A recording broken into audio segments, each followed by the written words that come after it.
Philippe. Bonjour Stéphane. Je te remercie de m'accueillir. De rien, avec plaisir. J'aurais préféré t'accueillir dans le désert, mais... Une prochaine. Donc justement, est-ce que tu peux te présenter pour nos internautes? Je m'appelle Philippe Fray, je suis ethnologue de formation, docteur en ethnologie. Alors l'ethnologie, c'est l'étude des peuples. Hein. Et mon goût, mon envie, ça a toujours été les déserts et de voir comment les gens font pour vivre dans les déserts. C'est pas complètement évident. Normalement, un désert, c'est un endroit où il n'y a pas d'hommes. C'est la définition du désert. Et là, en fait, dans tous les déserts, il y a des gens qui vivent. Alors comment font-ils? Et en fait, d'un désert à l'autre, ça change d'ailleurs. Et donc ça a été ma recherche pendant toute ma vie. Et accessoirement, j'ai vécu avec eux, ils m'ont expliqué. Et puis quand j'estimais avoir compris, j'ai traversé leur désert qu'eux-mêmes n'avaient pas traversé. Par exemple, donc j'ai traversé tous les plus grands déserts du monde seul à pied, soit parfois avec des dromadaires, parfois avec des chevaux, parfois quand il n'y avait ni l'un ni l'autre, à pied complètement. Donc ça fait le Sahara d'est en ouest, ça fait 9 mois, c'est des très très longs trucs. Donc 9 mois, 9000 km, les déserts américains ça faisait 8 mois, les déserts d'Asie ça a mis à peu près 2 ans. Et les déserts d'Afrique, c'est les plus grands du monde, hein, donc c'est le Sahara, et pas que le Sahara, il y a également le désert Afar en Éthiopie, le désert Somalie, on l'a laissé un peu de côté pour l'instant, et puis l'équivalent du Sahara au sud, c'est le désert du Kalahari, enfin le semi-désert du Kalahari et le désert du Namib. Si vous voulez compter tous les déserts du monde, c'est 1/5 de la planète, donc ça peut paraître peu ou ça peut paraître beaucoup. Moi, je considère que c'est beaucoup parce que c'est des endroits qu'on n'a jamais étudiés, vraiment. C'est-à-dire que c'est des zones, on n'y va pas, on s'en fout. C'est un désert, donc on n'y va pas. Moi, c'est le contraire. C'est-à-dire c'est un désert, donc justement, qu'est-ce qu'il y a d'intéressant à y faire? Et on voit que petit à petit, il y a plein de trucs. Aujourd'hui, tu t'intéresses beaucoup, pas qu'à l'aspect visuel, donc je pense que tu t'intéresses même à l'histoire du désert, les peuples. Tout. Quels étaient les éléments déclencheurs qui t'ont emmené dans cet univers? Pourquoi le désert? C'est par hasard. Parce qu'au départ, en fait, j'étais plutôt attiré... Bon, j'avais besoin d'espace, de bouger, hein, toujours. Mais j'étais plutôt attiré par la mer. Donc je lisais que des bouquins de mer, de Tabarly, de Henri de Montfred et ça. Et puis, j'ai découvert le désert par hasard, donc à l'âge de très tôt, hein, donc à l'âge de 15-16 ans. Et ça m'a fait un choc, enfin ça m'a plu. Et le désert a remplacé la mer. Et c'est vrai qu'en fait c'est exactement la même chose. C'est un endroit qu'on ne connaît pas, qu'on a intérêt à apprendre à connaître si on veut y aller régulièrement. C'est comme un marin, hein, si c'est pas s'occuper de son bateau. Là, c'est pareil. Si on va aller dans le désert, des précautions à prendre. C'est pas plus dangereux que ça. La seule différence entre les deux, c'est que en mer, c'est le bateau qui avance, et quand tu es dans le désert, c'est toi qui avances. Le chameau, tu montes pas tout le temps dessus. Le chameau, il est là pour transporter ton eau, par exemple. C'est pas tellement pour monter dessus.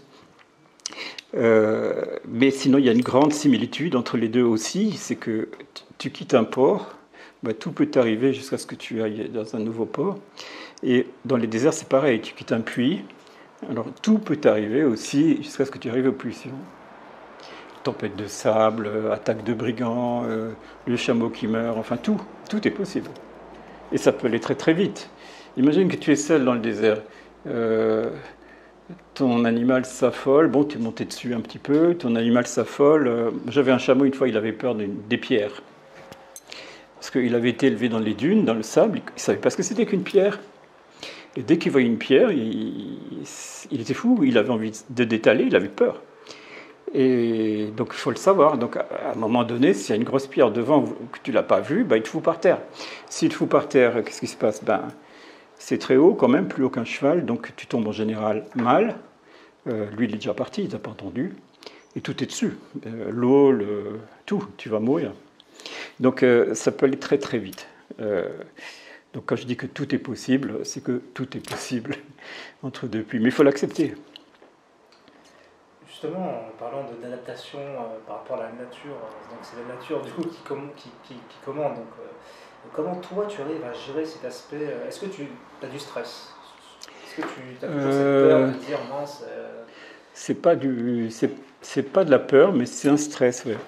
C'est-à-dire que, comment dire, mais c'est un stress positif.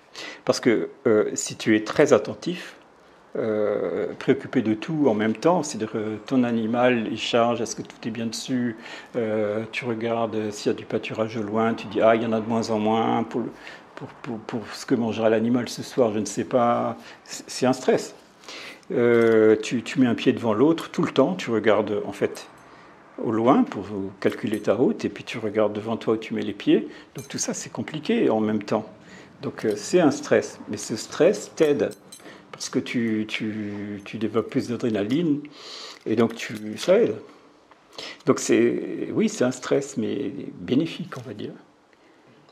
Alors que le stress ici, il n'est pas très bénéfique.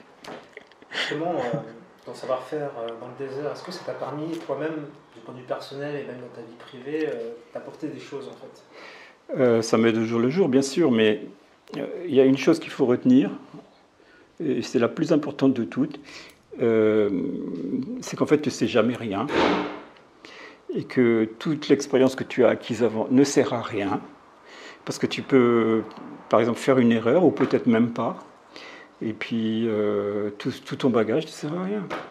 Donc en fait, la chose la plus importante que tu apprends, c'est que tu n'as rien appris.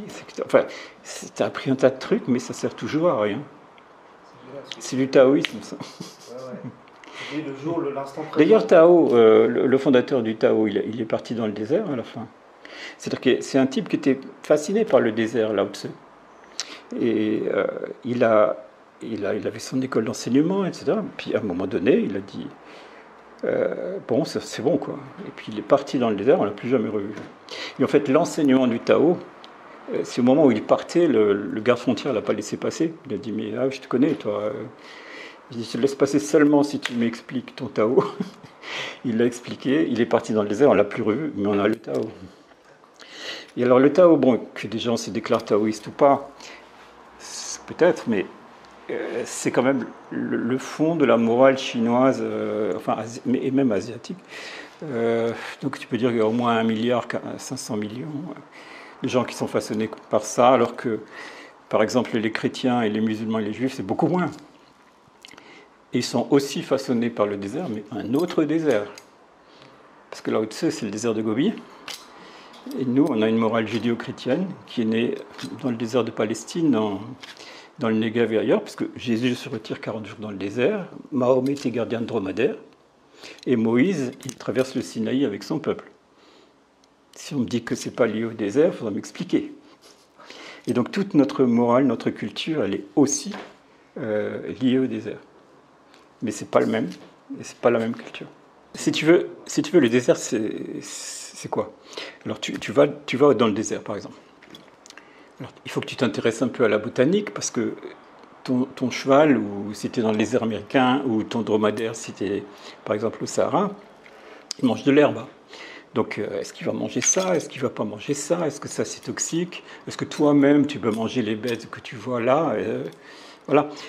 Et en fait, donc tu es intéressé, tu es obligé d'être intéressé par déjà le côté botanique. Donc tu crois qu'un désert, il n'y a rien, mais s'il n'y avait vraiment rien, tu ne pourrais pas y aller. Donc bien sûr qu'il y a déjà de la vie végétale. Et puis s'il y a de la vie végétale, automatiquement tu vas trouver de la vie animale. Une fois au Soudan, j'étais tout seul avec mes 2 dromadaires, il n'y a personne qui était passé là depuis 500 ans, et je vois un arbre. Alors il n'était pas sur les cartes, donc je l'ai appelé arbre Philippe, bien sûr. Et puis sous l'arbre, il y avait tout. Il y avait des gazelles qui vivaient la nuit, il y avait des traces de scorpions, de lièvres, il y avait des fourmis, il y avait des petits oiseaux, des mange-mille dans les arbres, dans les branches. Donc dès qu'il y a de la vie végétale, il y a de la vie animale. Donc comment est-ce qu'ils font déjà, donc les végétaux et les animaux, pour vivre là? Et puis, dans presque tous, il y a aussi des hommes. Donc alors il faut qu'ils aient compris ça déjà. Parce que ou bien tu es chasseur-cueilleur, il faut que tu saches qu'est-ce qui se mange parmi... Et c'est ça qui me sidère quand je retourne chaque fois chez les Bushman, c'est qu'ils ont une connaissance de leur environnement qui est phénoménale. Beaucoup plus fine que les Sahariens, par exemple. Donc ils vont détecter 1 centimètre qui pousse au ras du sable. Il y a quand même pas mal de végétation. Et ils vont savoir ce que c'est. Donc ils vont creuser le long de la tige, ils vont te ramener une tubercule comme ça, ils vont l'écraser, récupérer de l'eau, enfin, inimaginable.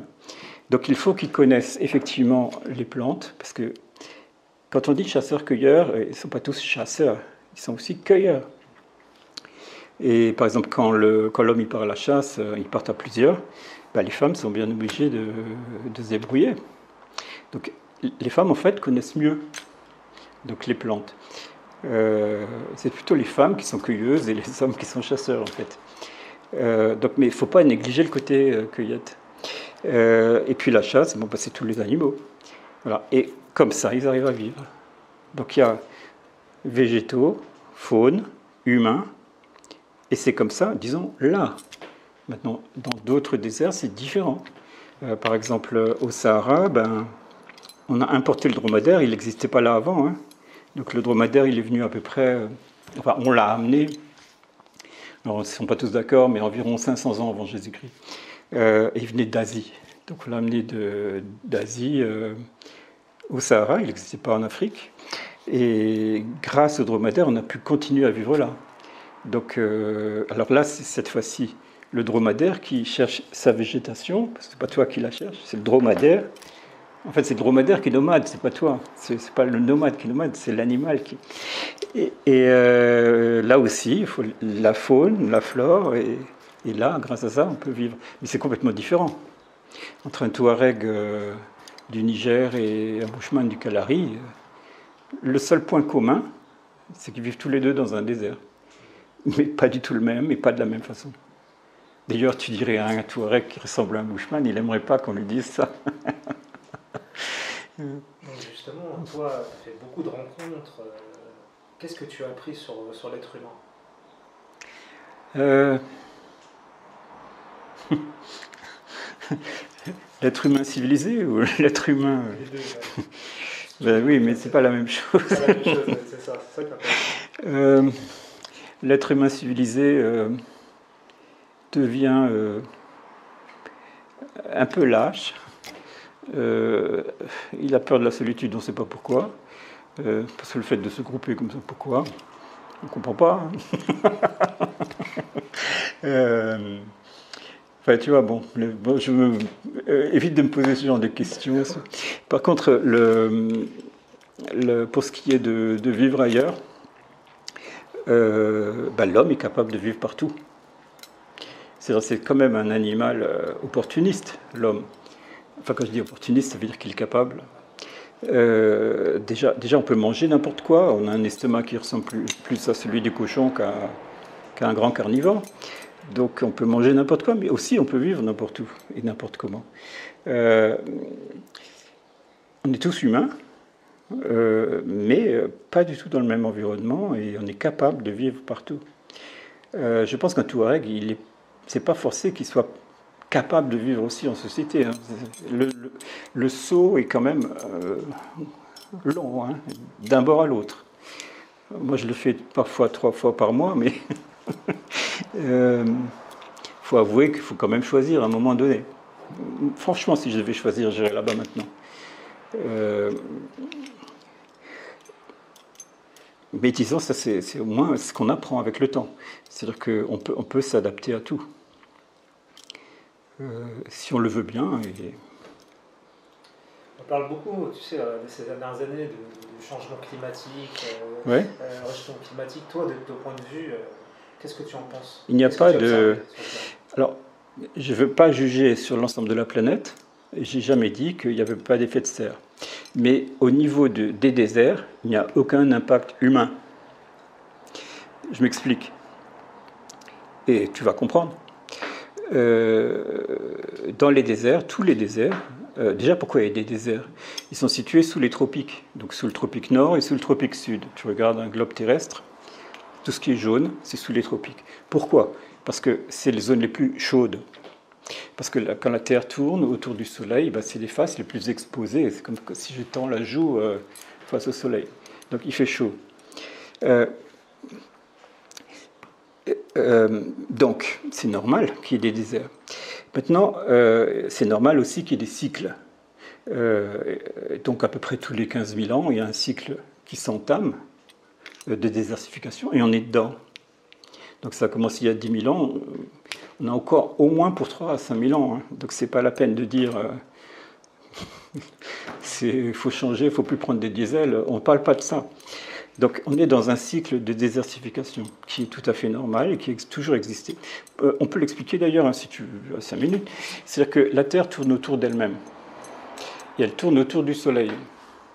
Mais il y a quelques variations parfois sur l'axe. Elle tourne sur elle-même, l'axe il change un tout petit peu. Et puis parfois la Terre se rapproche du Soleil dans sa circonférence, dans sa circonvolution, et puis parfois elle s'éloigne un petit peu. Voilà, c'est ça qui explique. Mais c'est des cycles qui durent sur 15 000 ans, et c'est pour ça qu'on a des cycles de désertification tous les 15 000 ans. Donc là on a encore pour 2 à 3 000 ans ou 4 000 ans de désertification. Après ça va ça ne va pas être du jour au lendemain. Donc c'est normal. C'est pas à cause de l'activité humaine. Non, au niveau des déserts. Et tout ce qui est en dehors du désert, de toute façon, ne rentre pas dans les déserts. Parce que c'est des zones où il fait très chaud, donc tu as des hautes pressions. Ben, c'est comme un barrage, c'est comme un mur. Donc il n'y a pas de pollution spécialement de l'extérieur. C'est le contraire plutôt. C'est-à-dire que les vents de sable du Sahara vont au-dessus de l'Atlantique, vont jusqu'en Amérique en ce moment. À cause de cette désertification. Parce que les lacs deviennent à sec. Ce qui s'envole le plus, c'est pas le sable, hein, c'est les fonds de lac. Donc ça, quand il y a le vent d'est en ouest, ça emporte tout. Et puis à l'Atlantique, ça continue quand même. Et puis ça arrive, et on pense que ça joue aussi sur les cyclones, parce que c'est un peu hiératique tout ça. Mais c'est normal, encore une fois, c'est pas l'action de l'homme. Alors maintenant, si tu vas au Niger ou au Mali ou en Mauritanie du Sud, tu vas voir des zones qui paraissent extrêmement sèches. Et tu te dis, bon, l'homme, quand même, il a joué. Oui, mais il n'a qu'à pas être là. Je veux dire, si maintenant, si je mets une clôture, par exemple, au niveau d'Agadez ou de Gao, au Sahel, et je dis, bon, une clôture, personne ne rentre dedans. En 2 ans, tu as de l'herbe comme ça. C'est-à-dire que potentiellement ça pousse. De toute façon, dans le sable, tous les pollens, toutes les graines des plantes, des herbes, elles sont là. Il suffit simplement qu'il pleuve. Si maintenant, dès qu'il y a ça de gazon qui pousse, les chèvres, 20 chèvres ont tout bouffé, évidemment ça ne poussera jamais. Mais premièrement, c'est que très ponctuel.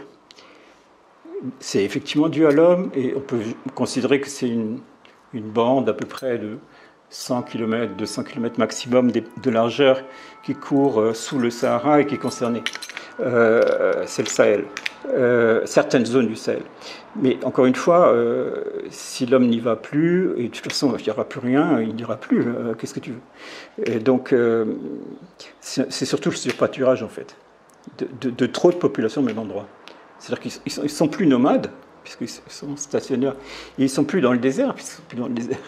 Donc automatiquement, ils génèrent ça. Maintenant, par exemple, dire on va faire un puits, c'est pas la peine, parce que c'est encore pire. Parce que le type, il habite dans une maison, il a 20 chèvres. Il veut un puits. Tu fais un puits, d'accord, mais les chèvres vont manger encore plus, parce qu'ils bougeront encore moins. Donc, mais ça, c'est l'homme qui l'invite. Et puis en plus, c'est saisonnier. C'est-à-dire que tu vas au Sahel, par exemple, en avril, mai, juin, tu dis, oula, c'est très sec. Hein. Mais tu vas au même endroit en août, tu as de l'eau partout, tu as des grenouilles, des oiseaux et de l'herbe comme ça. C'est normal. Parce que la saison des pluies, et il y en a tout le temps, hein, elle est forte, elle est puissante. Donc il ne faut pas rentrer forcément dans tout ce que les gens disent. Donc au niveau du désert, on est dans une ère de désertification où l'homme ne joue absolument aucun rôle. Et au niveau de la frange du désert, tout comme d'ailleurs la frange du désert de Gobi en Chine, hein, c'est la même chose. Il y a autour du désert, si les gens y sont, c'est parce que c'est globalement riche en fait. Donc ils ont fait trop de surpâturage sur le côté, et effectivement ça augmente un tout petit peu. Mais simplement, s'ils veulent partir, ils partiront, et le désert va se rétrécir de nouveau. Ça, c'est l'homme, mais à côté du désert, pas dans le désert. Je ne connais pas de désert qui disparaissent. Ça, il y en a qui peuvent se créer. Donc ça se préserve. Oui, enfin, ils disparaissent. C'est-à-dire, oui, effectivement, on peut imaginer que, par exemple, si l'humain construit des bâtiments, pas des bâtiments, mais de l'irrigation. Dans certains endroits, par exemple dans le sud-est de la Libye ou dans certains endroits d'Égypte, on a fait des grandes zones de captage très profonds pour faire pousser du blé ou des trucs comme ça, en cercle. Bon, d'abord, le blé est plus cher que sur le marché international, et puis ensuite, bon, mais là, il n'y avait personne. Bon. Donc on peut créer quelque chose, mais c'est tellement éphémère. C'est-à-dire que je ne pense pas que ça dure longtemps, et le désert, il va tout engloutir de nouveau, ça c'est sûr et certain, tôt ou tard. En plus, c'est même pas économiquement viable. Donc ça, c'est effectivement, on pourrait, sinon, naturellement, c'est les oasis. Hein. C'est-à-dire que tu as dans le désert un endroit où il y a de l'eau. L'homme vient, fait des petits jardins, plante des palmiers, parce que c'est pas naturel. Hein. Si on ne plante pas un palmier, il n'y a pas de palmier. Et si on ne reproduit pas les dattiers mâles et les dattiers femelles, il n'y a pas de datte. Donc l'homme crée ça.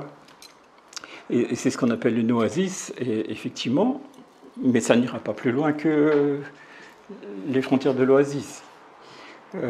Ça va être limité par l'eau qui est à disposition. Et d'ailleurs, les irrigations, au Sahara non plus, on ne connaissait pas ça. Donc c'est depuis le roi Sargon II, bon, en Irak, qui a utilisé ça. Il a vu ça en Arménie apparemment, ou dans cette zone, ou au Kurdistan. Et donc ça s'est propagé petit à petit vers le Sahara, mais donc le fait d'utiliser l'eau d'une oasis, c'était pas naturel, pas courant. Certains disent que c'est des communautés juives au moment où ils étaient expulsés d'Israël. C'est possible. C'est pas loin. Donc voilà pour les oasis. Donc effectivement, le désert peut être grignoté comme ça, mais à peine. Il y a de l'eau, il y a de l'eau, il n'y a pas d'eau, il n'y a pas d'eau. Par contre, il y a des nouveaux déserts qui peuvent se créer. Mais encore une fois, ça va être du fait de la main de l'homme. Par exemple, la mer d'Aral, elle n'existe plus. C'est un désert aujourd'hui parce qu'on a pompé tellement d'eau dans les deux fleuves qui l'alimentent, la Moudaria et la Sir Daria, pour faire du coton, qu'il n'y a plus d'eau dans la mer d'Aral. Mais c'est normal. Si un journaliste va voir la mer d'Aral avec un bateau qui est à 5 km du bord et qui dit il y a la désertification, non, je ne suis pas d'accord, parce que c'est l'homme qui l'a créé. C'est-à-dire que tu prends de l'eau d'un fleuve qui alimente la mer d'Aral, évidemment. C'est comme la mer de Salton, en Californie, je ne sais pas si tu connais. Donc c'est près de Palm Springs. C'est un désert aujourd'hui, mais c'était une mer avant.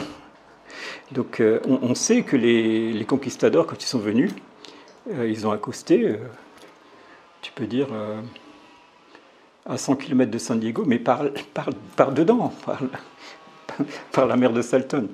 C'est-à-dire là, tu es presque, enfin, tu n'es pas loin de Los Angeles. Hein. Donc la mer rentrait jusque-là. Mais c'est uniquement parce que l'homme, encore une fois, a pompé tellement d'eau dans la rivière Colorado, qui alimente la mer de Salton, avant d'aller dans l'océan, que voilà, il n'y a plus assez d'eau. Mais c'est encore une fois l'homme. Mais ça, c'est des trucs très locaux. C'est pas la désertification due à l'homme, c'est pas vrai. Philippe, est-ce que tu aurais un message pour celles et ceux qui veulent s'aventurer dans le désert? D'y aller avec moi. Non, mais ça fait à peu près 20 ans que... En fait, j'ai démissionné de la fac, donc je suis plus prof de fac. Parce que la fac, comment dire, tu es prof de fac, donc tu apprends quelque chose aux étudiants. Un étudiant qui devient prof de fac, qui va de nouveau apprendre, c'est stupide. tu perds ton temps. Donc, enfin bref, voilà. Enfin, c'était que à mi-temps, mais c'était quand même 3-4 mois en trop. Qu'est-ce que, par exemple, des personnes avec toi découvrent? Qu'est-ce qu'il ne faut pas découvrir? Déjà, on ne va pas aller dans le désert n'importe où, n'importe comment, si on n'a pas pris un certain nombre de précautions quand même. Donc il y a déjà un problème de sécurité, on va dire. C'est comme par exemple, la Namibie est un pays très accessible, ça, tout le monde peut louer un 4x4, mais aller dans le désert de Namib, il faut faire gaffe quand même. Imagine qu'il y ait la moindre panne, ou le gars il est foutu. Donc il faut quand même prendre... Enfin, c'est pas un milieu qui s'improvise, on le connaît ou on ne le connaît pas. Donc déjà, qui va dans le désert doit faire attention. Qui va dans le désert doit faire attention. Et ensuite, encore une fois, comme je disais au tout début, tous les déserts sont différents. Donc c'est pas parce que tu as été au Maroc une fois que tu vas connaître le désert de Namib. Donc ça c'est déjà des précautions à prendre. Et puis ensuite, qu'est-ce que tu verras, quoi? C'est-à-dire que tu peux très bien aller dans n'importe où. Tu peux aller n'importe où maintenant. Tu peux aller à Tahiti, dans le Kamtchatka, au Japon. Tout le monde peut aller n'importe où. Mais qu'est-ce qu'il va y faire? Parce que si c'est... encore pour les animaux aussi, on peut se poser la question. Quelle est la différence entre un zoo, une réserve, un parc animalier, un parc national en Afrique? C'est la même chose, il y a des clôtures partout. Si tu veux vraiment voir de la faune sauvage des déserts, il faut aller la chercher là où elle est, donc dans le désert. Si tu veux vraiment voir des populations de désert, que ce soit des Touaregs, des Toubous, des Peuls au Sahara, ou que ce soit des Himba qui vivent également dans le désert de Namib, ou des Afars dans le désert Afar, ou des Mongols dans le désert de Gobi, ben, il faut aller dans le désert avec eux. Voilà. Et tu vas apprendre comment ils vivent avec eux. Mais c'est pas des... Comment dire? Maintenant, les gens... ok, tu peux voyager dans n'importe quel pays du monde, mais pour y faire quoi? Je pensais à ça encore ce matin, parce que je fais des circuits également ethniques, si tu veux, avec des tribus vraiment incroyables dans la vallée de l'Omo, en Éthiopie. Et c'est comme ça que ça devient un petit peu dans certains endroits. Les gens, ils vont comme dans un zoo humain. J'explique. Donc, il y a à peu près... il y a des petits villages comme ça, et c'est toujours les mêmes, et les plus accessibles en fait. Ils voient quand même entre 10 et 15 voitures dans la matinée. Je trouve ça beaucoup. À peu près avec 4 personnes par voiture, ça fait quand même une cinquantaine de personnes qui ne savent pas très bien comment se comporter, qui se payent l'entrée pour beaucoup d'alcoolisme qui en découle, etc. C'est pas comme ça qu'il faut faire. C'est pas parce que tu vas dans un pays et qu'il y a sur la brochure visite de telle ethnie obligée, pratiquement les Maasai, on est obligé. Hein. Tu ramènes pas de photos de Maasai, tu ramènes pas de photos de... Hein. Donc c'est dans le programme, c'est dans la brochure, mais c'est pas comme ça qu'il faut faire. Il faut y aller avec... même si les gens n'en sont pas conscients, c'est quand même pas respectable. Et c'est quand même pas souhaitable. Il faut prendre des précautions, faut y aller... c'est dans ce sens que j'ai dit qu'il faut savoir ce qu'on va y faire. Parce que découvrir une autre culture, une autre façon de vivre, parfait. Mais considérer toute la Terre comme un espace voyagiste, c'est pas du tout la même chose. Bon, j'imagine que tu as beaucoup d'anecdotes, mais est-ce qu'il y en a une en particulier qui t'a vraiment marqué, transformé? Oui, il y en a beaucoup, tellement. Mais c'est comme si j'ai eu plusieurs vies, en fait, parce que... moi, quand j'étais gamin, j'ai commencé à découvrir le désert, j'avais 15 ans.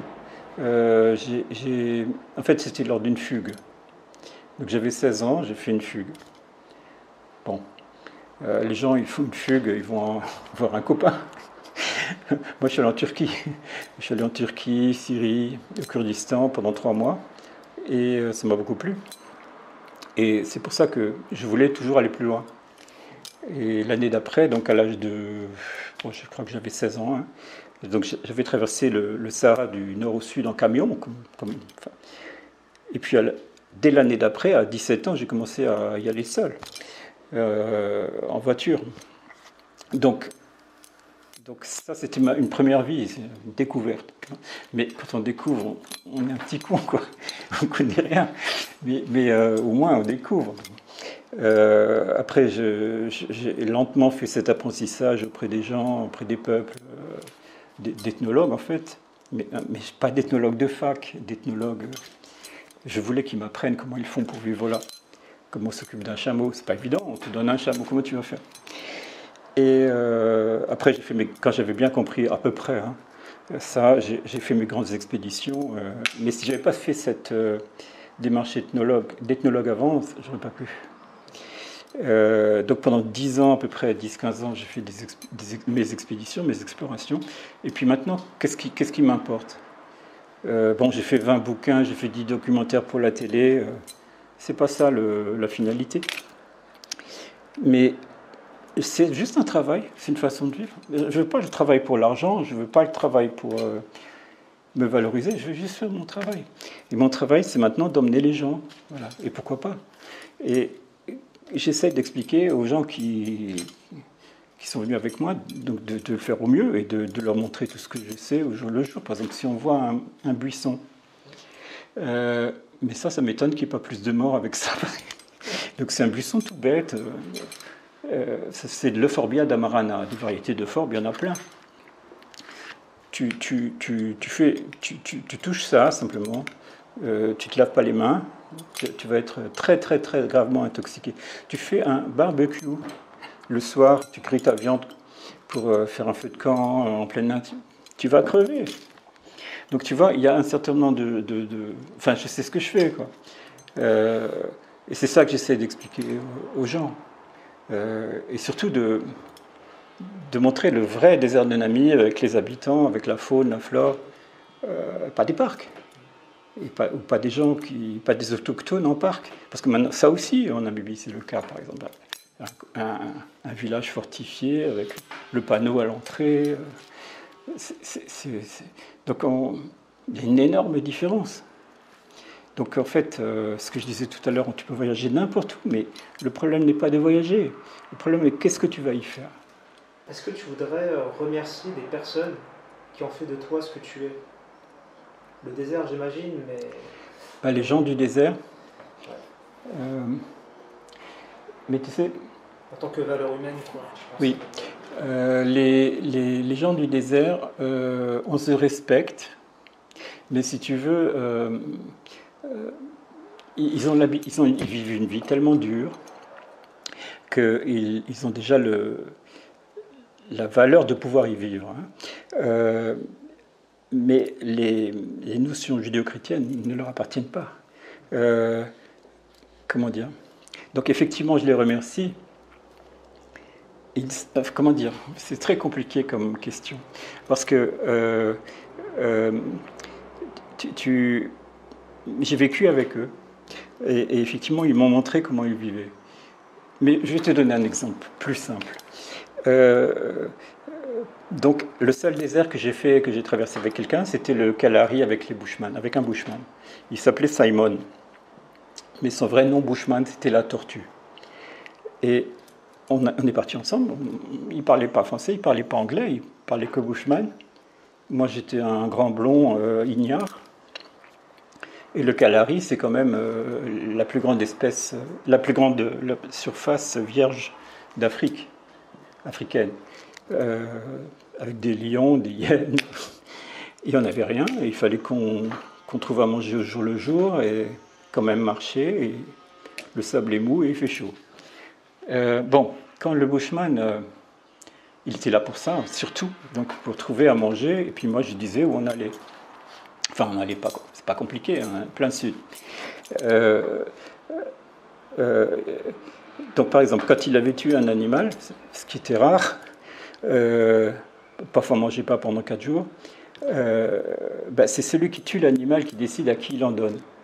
Et s'il n'a pas envie de vous en donner, il ne vous en donnera pas. Donc, bon, c'est un ami, bon, mais quand même. Donc, c'est bizarre. Ou alors, par exemple, quand on faisait... tu vas mieux comprendre ce que j'étais en train de dire. Donc, par exemple, au moment de se coucher la nuit, donc on a déjà 50 km dans les pattes, où veux-tu dormir, hein? Et c'est la nuit que les accidents arrivent. Entre les hyènes tachetées, les lions, les léopards, il y a un tas de trucs. Donc, lui, ce qu'il faisait, il cherchait pendant 1 heure le bon endroit. Au début, je ne comprenais pas. Et puis, le bon endroit, c'était quoi? Une espèce de buisson, comme un tunnel dans un buisson, mais juste la bonne taille, pour une personne. Donc, il se glissait dedans, il faisait un rempart d'épineux, il était dedans. Lui, il risquait rien. Et puis, il n'y avait que de la place pour un. Et le deuxième, il était automatiquement beaucoup plus exposé. Mais ça faisait partie de la démarche. Parce qu'ils savent très bien que si un lion vient, il va bouffer le plus facile à attraper, ou les hyènes, c'est la même chose. Donc, il y a un autre exemple encore. Un jour, on n'avait plus d'eau, donc on était obligé de marcher la nuit. Ce qu'on ne fait jamais à cause des animaux. Et évidemment, ça n'a pas raté. On tombe sur 2 lions qui étaient à 5 mètres. On est à pied, on n'est pas en voiture, on n'est pas dans un parc où on ferme voir 2 lions à 5 mètres, c'est un peu juste, on va dire. Hein. Surtout quand on s'est dirigé droit vers eux. Alors, ce qu'il faut faire dans ce cas-là, tu fais comme s'ils n'étaient pas là. Donc tu continues, tu ne vas pas sur eux bien sûr, tu vas à peu près 30 degrés. Et je marchais toujours devant, il marchait derrière. Bon, ça a passé sur le moment, mais parfois le lion est un peu lent à la détente, il se dit peut-être que... Mais j'avais pas compris ça. Et le bushman, chaque fois, il me dépassait là. Donc, et là, sur le jour même, j'ai pas compris, mais le lendemain, je dis mais pourquoi il me dépasse? Il ne sait pas où on va. Et en fait, il me laissait derrière pour que si jamais les 2 lions suivent, traquent, elles vont bouffer le deuxième, le plus facile. Donc tout est un peu pour la survie. Alors, pourquoi je dis ça? Parce que ce sont leurs valeurs, point.